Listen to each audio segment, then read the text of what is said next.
Kayak ada ledakan tepat persis di genteng rumah aku gitu. Jadi suaranya itu bukan kayak beda lah sama petir, bener-bener ledakan gitu. Sampai yang kedua itu genteng rumah itu keangkat gitu. Jadi ternyata bapak kan cerita, ternyata kemarin pas bapak sakit itu ternyata disantet. Loh, ternyata siapa gitu kan? Ibu. Terus ibu aku ini nawarin gini, ya nah kamu nggak bisa, aku cariin aja dukun santet gitu. Nah, terus mau nyantet siapa? Bapak gitu katanya. Parah. Ibu aku tuh langsung telepon ke anak-anak gitu. Bukannya ngabarin ini bapak sakit itu enggak. Jadi teleponnya itu gini. Ini bapak kamu udah nggak bisa apa-apa, siapa yang mau ngurusin? Silahkan diambil. Gitu.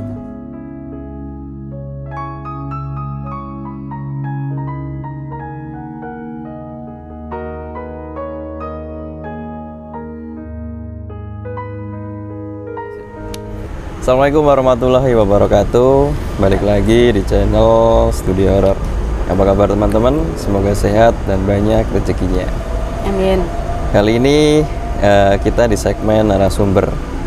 Dan saya mengundang salah satu narasumber yang ada di Magelang. Dan kebetulan saya dan Mas Amai lagi di Magelang.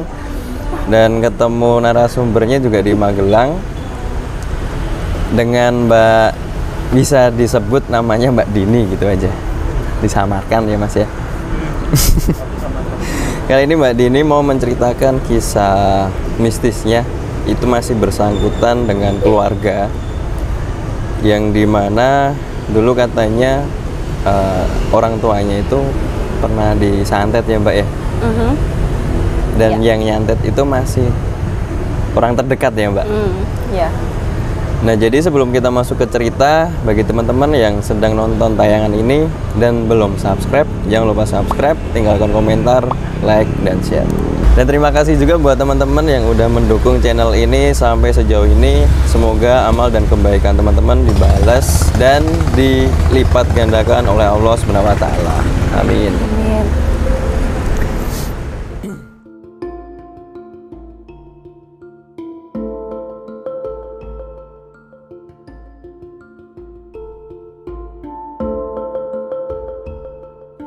Ya, selamat malam Mbak Dini. Iya, selamat malam. Oke, gimana kabarnya Mbak? Alhamdulillah baik. Oke, kesibukannya apa Mbak sekarang Mbak? Rebahan. Oh, rebahan. Jadi ini ya Mbak ya, kemarin kan sempat ngirim cerita, ya kan? Terus udah pernah saya posting juga di Instagram juga sama di Twitter. Cuman kan ini udah ketemu langsung sama narasumbernya. Dan Mbak Dini ini mau menceritakan langsung pengalamannya dulu. Oke. Boleh dimulai Mbak? Oke. Waktu itu kurang lebih tahun berapa ya? Lupa aku tuh. Ya tahun 2000-an lah. Waktu itu aku udah lulus sekolah. Tapi dulu aku masih sering sibuk nemenin bapak aku jualan gitu kan. Bapak aku kan jualan di pasar, itu jualan pakaian. Jadi waktu itu kan di pasar itu kan baru jam 1 siang. Harusnya kan memang panas gitu kan ya. Tapi tiba-tiba dari arah, kan pasarnya sana ya, dari arah barat itu maaf, dari arah timur itu kayak ada angin. Terus awan tebal gitu kan. Awannya itu hitam pekat gitu kayak jalan gitu loh. Jadi bener-bener kelihatan dari arah sana itu kayak berjalan gitu loh. Barengan angin kenceng gitu. Terus lama-lama dari jam 1 siang itu gelap banget kayak jam 7 malam gitu. Otomatis kan orang pasar kan panik ya kan. Terus ya banyak lah orang pasar yang pada bilang ini sih kayak kiriman gitu loh. Cuman kita kita sama sekali nggak punya kepikiran ke situ gitu. Habis itu perlahan-lahan udah mulai normal lagi. Tapi saat itu belum ada kejadian apa-apa, cuman aku ingat dari awalnya di situ gitu.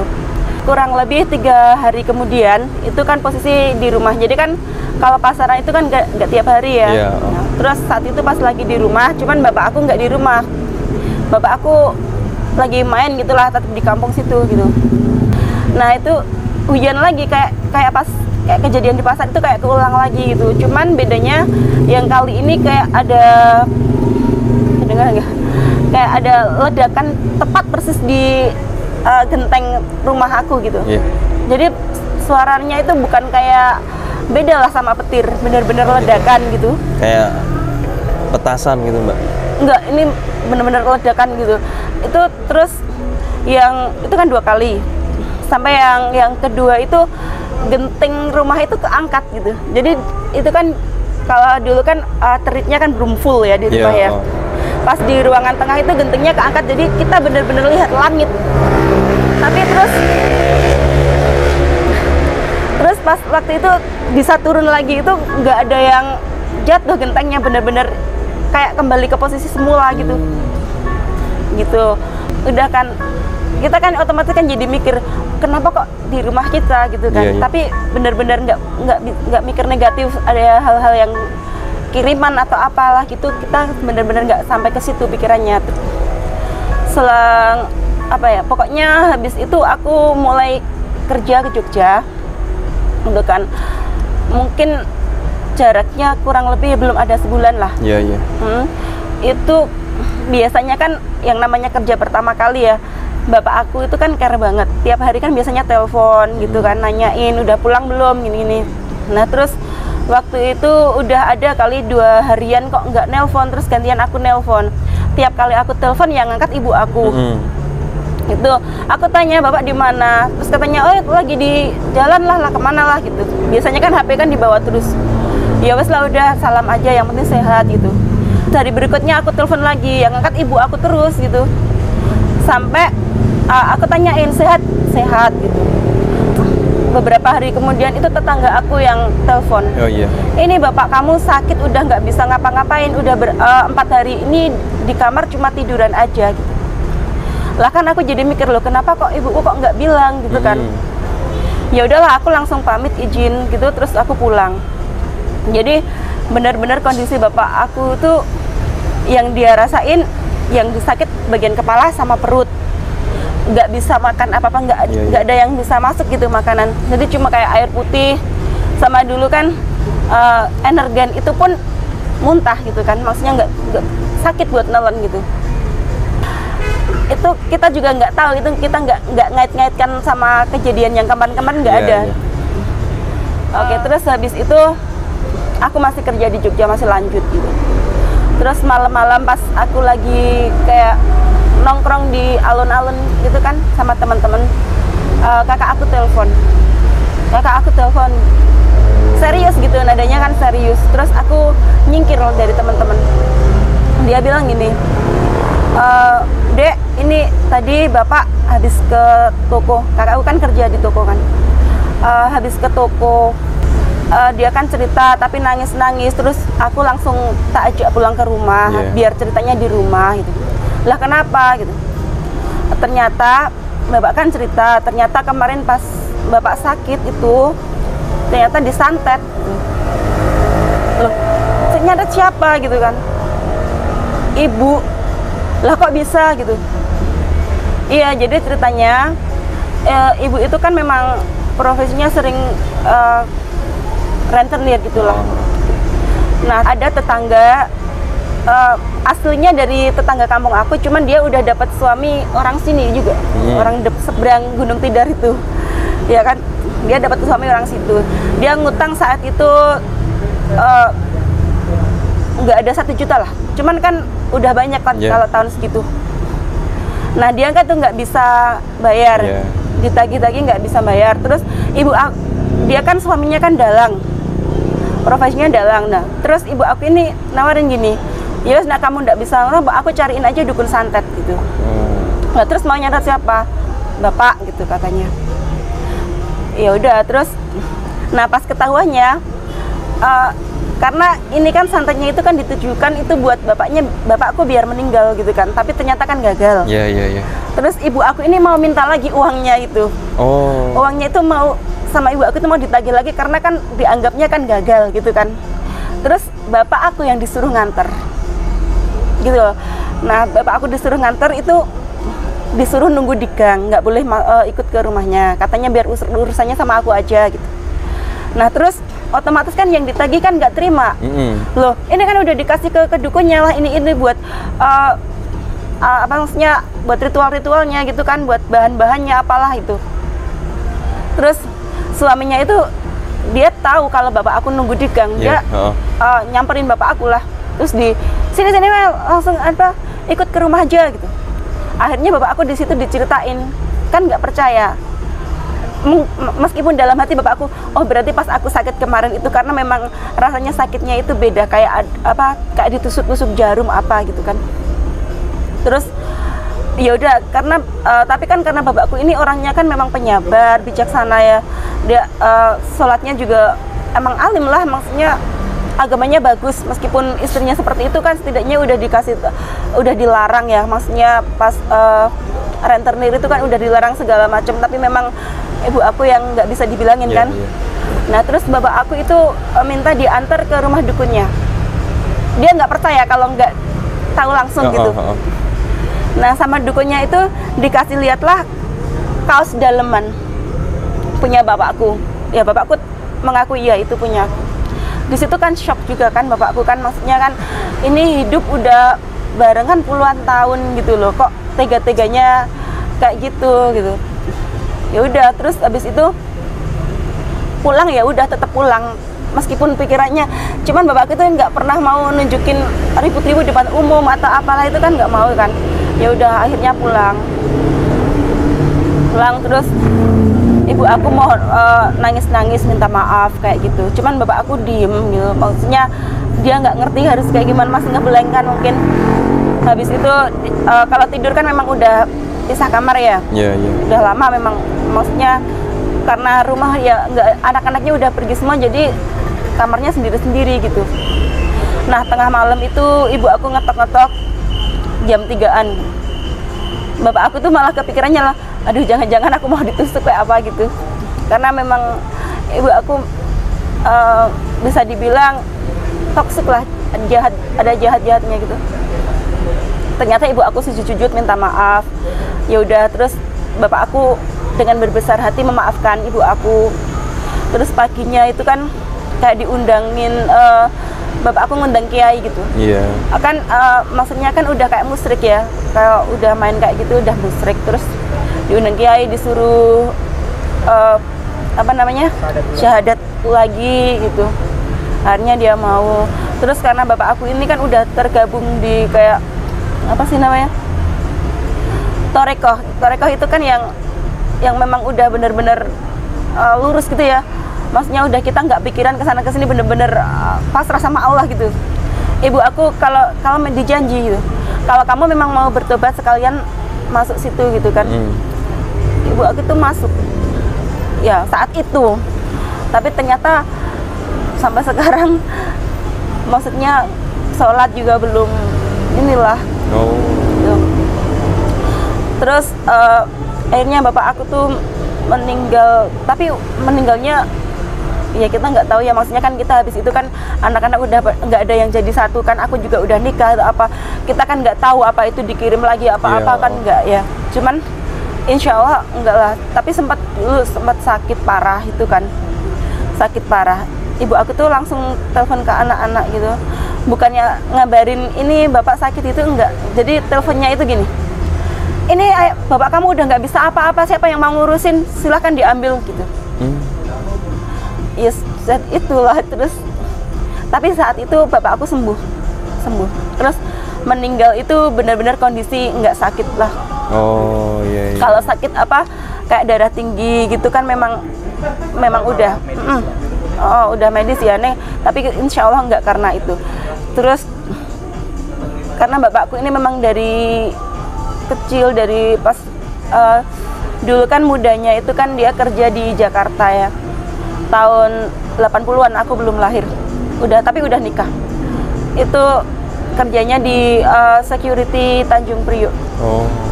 Di situ itu kan teman-temannya yang dari kapal itu kan sering bawa oleh-oleh minuman, alkohol. Bapak aku tuh sedikit pun memang dia nggak pernah mau gitu. Jadi emang agamanya bagus. Jadi insya Allah mau dikirim kayak apa kalau Allah tidak mengizinkan. Ini orang baik, Allah nggak ngizinin kalau bapak aku harus meninggal dengan cara itu gitu kan. Iya Mbak. Ya, jadi gagal gitu loh. Insya Allah mau dicoba berapa kali pun insya Allah gagal. Terus bapak aku itu pas meninggal selesai dimakamin, bener-bener yang kamarnya itu bau wangi banget. Itu bukan wangi yang parfum apa itu, bukan wangi parfum, beda. Jadi kan memang aku deket banget sama bapak aku. Begitu bapak aku selesai dimakamin, aku masuk kamar. Aduh, ini bener-bener harumnya itu cuma di ruangan itu, nggak ada di ruangan lain kan. Terus tapi aku nggak ngomong sama siapa, memang aku saat itu kepengen nangis di kamarnya bapak gitu. Terus ya udah habis baru berapa hari gitu sudah meninggal gitu kan, baru aku cerita. Kok kemarin kan kamarnya bapak kok bau harum banget, itu adakah yang ngasih parfum gitu kan? Ya nggak ada, wong bapakmu meninggalnya ya bukan karena sakit, bukan karena yang maksudnya yang menimbulkan bau gitu. Jadi memang nggak ada yang nyemprot parfum, cuma yang disemprot ya jenazahnya itu kan di ruang tengah, bukan di kamarnya gitu kan. Oh ya udah, tapi memang aromanya beda, bukan kayak parfum. Insya Allah diterima amal ibadahnya. Amin, gitu ya. amin. Dan untuk ibu aku sendiri sampai saat ini aku benar-benar masih mendoakan semoga segera diberikan hidayah gitu kan. Benar. Udah itu aja. Oke teman-teman, jadi seperti itu kisahnya Mbak Dini sewaktu dulu masih remaja ya Mbak ya, hitungannya. Ya remaja sampai meninggal itu aku udah nikah, udah punya anak. Alhamdulillah udah lihat anak aku gitu. Oh iya siap. Dan itu juga, iya kalau boleh tahu sih ya Mbak ya, itu kan pasti ya kalau orang mau nyantet orang kan pasti ada alasannya. Punya alasan ya, ada masalah mesti ya. Iya. Itu boleh ini nggak Mbak, dikasih tahu nggak? Iya, jadi kan seperti yang aku bilang tadi, bapak aku dulu kerja di Jakarta itu kan, di security Tanjung Priok gitu. Jadi ibu aku sama kakak-kakakku itu dulu udah diajak ke sana. Udah diajak ke sana, memang di situ kayak kontrak atau rumah dinas aku kurang tahu. Cuma kalau posisi bapak aku dulu di situ kayak ketua security-nya gitu lah. Gitu. Ya, terus karena zaman dulu itu kan jadi kontrakannya kan daerah Cilincing, Jakarta Utara ya. Zaman dulu itu kan kalau banjir itu air got apalah ya, kotoran segala macam kan memang naik. Sedangkan ibu aku itu tipe-tipe orang yang super higienis gitu. Jadi lama-lama ibu aku nggak kuat karena kakak-kakakku juga kayak gatel-gatel gitu loh, kayak penyakit kulit gitu. Akhirnya ibu aku milih untuk mudik aja kan tuh. Terus di rumah itu kan sama bapak aku juga udah bukain warung ya, warung kelontong lah zaman dulu, tapi udah lumayan komplit gitu. Udah lumayan komplit. Nah, terus yang namanya laki-laki ya kan. Jadi bapak aku itu di Jakarta itu kenal sama janda anak satu. Jadi dia ini bener-bener kayak yang butuh dibantu gitu. Mohon maaf, maksudnya kalau dibilang bapak aku apa ya, selingkuh enggak ya, karena dia kan nikah siri kan, maksudnya enggak keluar dari agama gitu ya gitu. Terus lagian bukan janda yang mohon maaf cantik yang menggoda gitu, sebenarnya enggak. Jadi lebih ke bapak aku mau bantu gitu. Karena memang aku lihat dari fotonya, dari apa, memang bapak aku seharusnya nggak tertarik dengan ini gitu ya. Tapi ya udah akhirnya dia izin buat nikah siri gitu. Tapi tanpa pengetahuan? Enggak, udah izin juga. Tapi saat itu posisi ibu aku di kampung itu memang anak-anaknya kan masih kecil-kecil gitu. Terus mungkin ibu aku sakit hati karena dia di sini ngurus anak, kenapa kok malah di sana nikah lagi gitu kan. Tapi kalau dari ini cerita-cerita, maksudnya saudara-saudara aku, dari kakak aku yang paling besar itu kan mungkin udah ngerti ya, umur segitu udah ngerti. Katanya ibu aku di kampung itu juga kayak deket sama tetangga gitu loh. Jadi mungkin dari situ bapak aku kan namanya itu di kampung itu kan kampung asal bapak aku ya, bukan yang asal ibuku. Otomatis kan saudara-saudara bapak aku kan tinggalnya di kampung itu juga gitu. Jadi kan otomatis lapor ke bapak gitulah kalau ada apa-apa sama ibu gitu kan.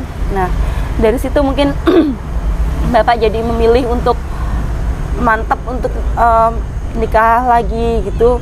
Tapi kan tanggung jawab tetap, karena bapak aku itu orangnya sangat-sangat bertanggung jawab gitu.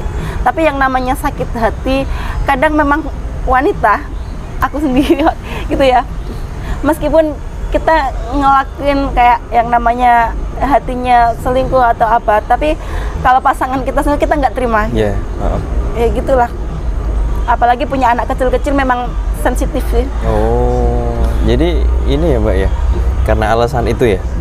Ya, karena memang nggak ada alasan lain selain itu. Tapi mungkin gini. Apa?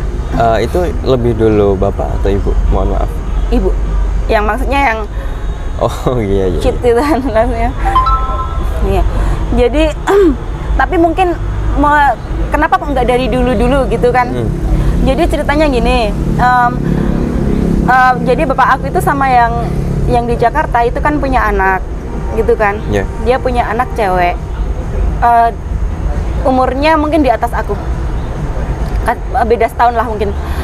Nah saat itu ibu aku, kakak aku yang laki-laki itu meninggal. Jadi mau nggak mau bapak aku ninggalin yang di Jakarta, pulang dulu ke kampung. Oh iya. Iya kan, pulang dulu ke kampung karena anaknya yang laki-laki meninggal. Apalagi anak laki-laki ini kan anak satu-satunya yang laki kan, karena saudaraku cewek semua. Bener-bener harapan bapak punya anak laki-laki gitu kan. Habis itu ibu aku yang namanya seorang ibu ditinggal mati anaknya kan stres. Jadi tidak memungkinkan untuk bapak itu langsung kembali ke Jakarta gitu. Stresnya ini benar-benar stres yang mungkin gini ya, udah anaknya meninggal, di sana suaminya punya anak, punya istri lagi, punya anak gitu ya. Jadi terguncang jiwanya gitu. Nah terus bapak itu dilarang sama ibu aku, dilarang nggak boleh balik lagi ke Jakarta. Harus cari kerjaan di sini. Bimbang dong, sama jadi bapak aku kan bimbang ya kan, mau ninggalin istri di sini, habis ditinggal meninggal anaknya, nggak tega. Lagian kalau ibu aku stres yang ngurusin anak-anaknya yang lain gimana gitu kan. Terus yang di Jakarta juga posisi anaknya baru lahir gitu. Pokoknya kalau nggak salah itu yang di Jakarta pas ditinggal balik ke Magelang itu kurang lebih umur 3 bulan. Jadi sampai pada akhirnya bapakku bener-bener nggak kembali ke Jakarta. Paling cuma kirim uang, kirim apa gitu. Berarti terus nggak kerja ke sana lagi ya Mbak ya? Nggak, udah resign. Terus bener-bener nggak kembali ke Jakarta. Tapi mungkin di hati bapak itu kayak selalu ngerasa bersalah. Kayak apa ya? Tekanan batin gitu ya, maksudnya masih punya anak yang di sana kok nggak dijengukin gitu. Sedangkan ekonomi maksudnya sempat kan dulu kayak krisis moneter apalah, terus ada juga kayak pas kakak aku kabur apalah, maksudnya banyak juga masalah yang di rumah, jadi tidak memungkinkan bapak aku itu untuk kembali ke sana. Buat sekedar menjenguk pun sampai belum sempat, sampai umur anaknya itu umur 16 tahun baru bapak kebetulan dapat ini rezeki lebih. Bapak nekat ke sana, dia nggak mau terbebani rasa bersalah, nggak tanggung jawab gitu. Akhirnya bapak ke Jakarta, ketemu, diterima baik juga. Yang sana istrinya itu memang tidak menikah lagi, dan anaknya ini ternyata lulus SMP ini langsung kerja karena dia kepikiran untuk memang ingin nyari bapak gitu. Gitu. Jadi ketemu lagi, terus mau dibawa liburan ke Magelang. Ibu aku nggak terima, maksudnya nggak mau terima.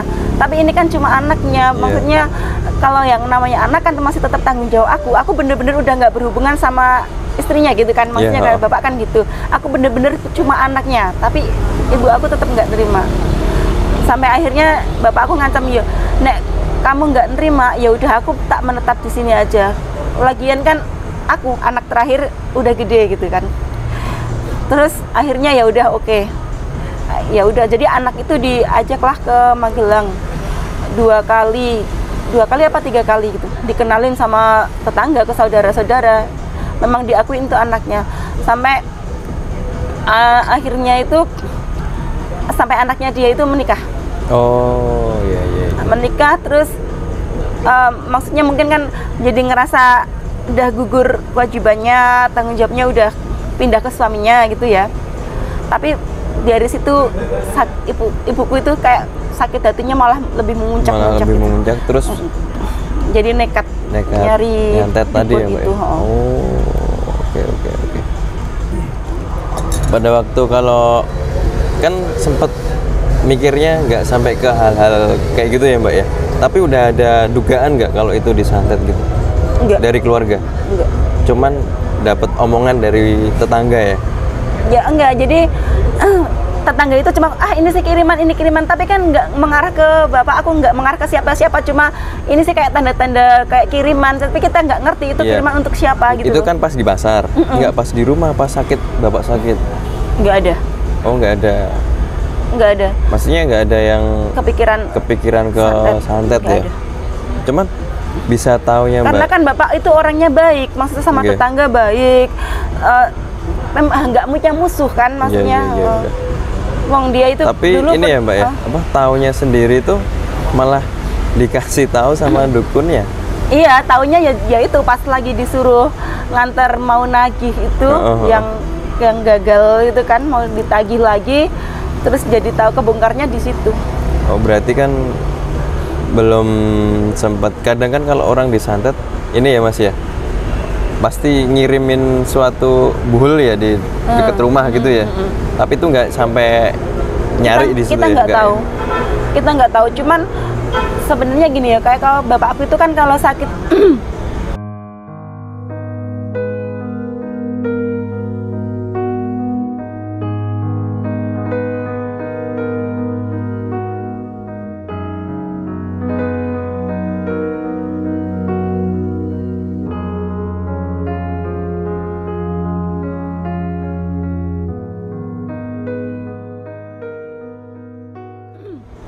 pas kondisi sakit, dia ditanya yang sakit apa ya, paling cuma ini sama ini gitu. Jadi kita tahu kalau rasanya kayak ditusuk-tusuk, kayak di apa itu setelah dia sembuh. Setelah ceritanya itu kalau pas kondisi bapakku udah sembuh kan, kalau pas dia sakit dia itu sama sekali nggak kepengen anaknya khawatir gitu. Dia tahu anaknya itu sayang banget sama dia gitu. Memang di keluarga kita nggak ada anak-anaknya yang deket ke ibu, itu semua lebih deket ke bapak. Ke bapak. Iya.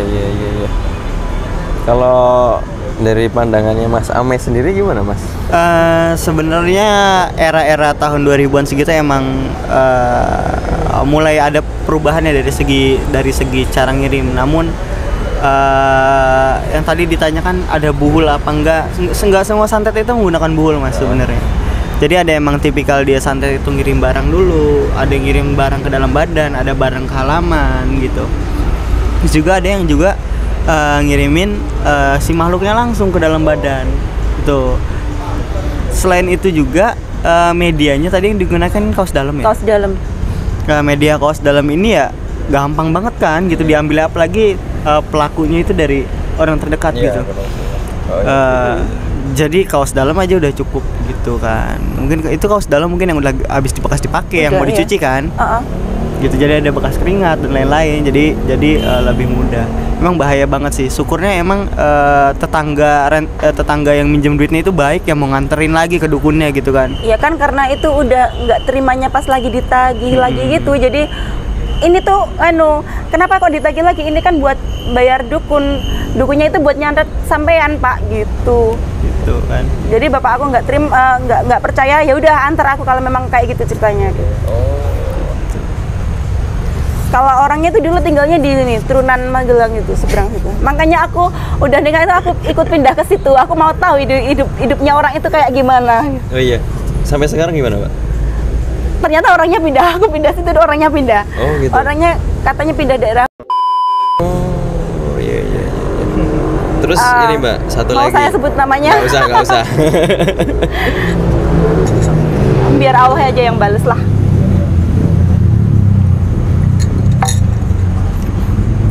Tapi aku juga nggak tahu kalau dukunya orangnya mana, kita nggak tahu. Sama ini Mbak, kan pas posisi di rumah ya, apa Mbak Dini kan sempat ngelihat apa kejadian di mana si itu atap rumah sampai keangkat gitu. Keangkatnya itu tinggi loh, bener. Harusnya genteng-genteng itu pada pecah berhamburan ke bawah.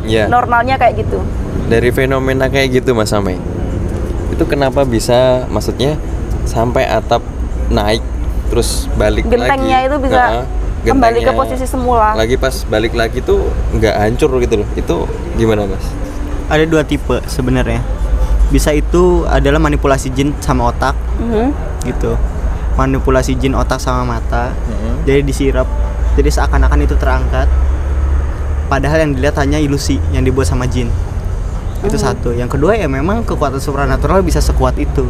Apalagi misalkan mahar dan bayarannya itu kuat. Dia termasuk apa ya? Tipikal santet yang nyerang mental dulu gitu. Kalau misalkan memang tidak ada tenaga buat ngangkat atap, kita tinggal bikin ilusi optik sama pikiran. Itu lebih gampang nyerangnya. Jadi seolah-olah orang serumah itu melihat kejadian sesuatu, merasakan kejadian sesuatu, itu gampang banget jin untuk ngelakuin hal itu. Tapi itu beneran kayak kotoran yang di genteng itu pada turun semua sama airnya. Berarti itu emang yang kedua, kekuatan si jinnya itu emang besar. Gitu. Jin itu dapat melakukan hal itu gitu. Memang bisa. Dan untungnya juga ya Mbak ya, itu nggak terus, ya maaf, maksudnya nggak langsung rubuh gitu loh atapnya. Iya kan? Bener-bener gentengnya aja yang naik, bukan sama atapnya itu enggak loh ya. Kayak gentengnya. Jadi gini, duar gitu tuh bener-bener keangkat terus truk gitu tuh rata lagi. Mau nyobain? Enggak. Kok terus mau nyobain? Ente kadang-kadang. Cuman kita nggak tahu ya, maksudnya kan mungkin ada dari dukunnya itu ngasih apa yang harus diminumkan atau apa gitu kan, kita nggak tahu. Saat itu kan yang tinggal berdua kan, setelah aku ke Jogja gitu kan. Terus pas posisi aku di Jogja sampai bapak aku sakit itu ada kayak kiriman kayak gitu lagi, kejadian-kejadian kayak apa kita juga nggak ada yang ngerti. Oke Mbak Dini, mungkin segitu aja Mbak ya. Ceritanya. Mungkin ada pesan-pesan mungkin Mbak buat teman-teman yang sedang nonton. Ya pokoknya yang penting itu jaga iman gitu ya. Jaga iman, jangan sampailah kita kayak gitu, maksudnya musyrik, percaya sama dukun, ngirim-ngirim yang nggak bener kayak gitu, ngapain gitu kan. Apalagi yang ini ya Mbak ya, apa yang udah sakit hati terus sampai mikir mau nyantet atau gimana gitu ya. Janganlah ya. Kalau aku sih lebih prefer gini, kalau seandainya kalau kamu emang udah benci, udah nggak seneng, ya udah pisah aja, ngapain gitu loh, daripada kita mendem benci jadi kepikiran buat nyalakain orang gitu kan. Benar. Kan perceraian juga meskipun dibenci tapi kan masih lebih mending lah daripada ngirim-ngirim kayak gitu, nyalakain orang itu. Oke teman-teman, mungkin segitu dulu untuk pengalaman ceritanya Mbak Dini samaran. Bagi teman-teman yang sedang nonton tayangan ini, saya ingatkan lagi yang belum subscribe, jangan lupa subscribe, tinggalkan komentar, like, dan share. Sekian dari saya. Wassalamualaikum warahmatullahi wabarakatuh. Waalaikumsalam warahmatullahi wabarakatuh.